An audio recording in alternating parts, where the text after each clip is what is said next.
I do a lot of my writing just longhand. I don't like to compose directly onto the computer unless I'm on a deadline. So I usually reserve that for my journalism work.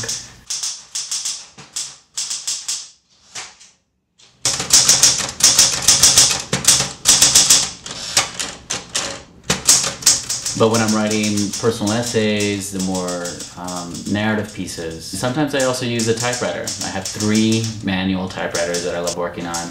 I probably have a couple of more that are at home in storage, but I have about 3 of them in my apartment in New York, and I just love the physical, sensual experience of pushing the keys down, and you need way more muscle to work on these manual typewriters than you do on a laptop.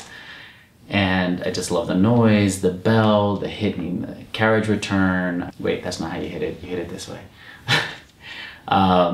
It's just, you know, it's just another way of working, and I really enjoy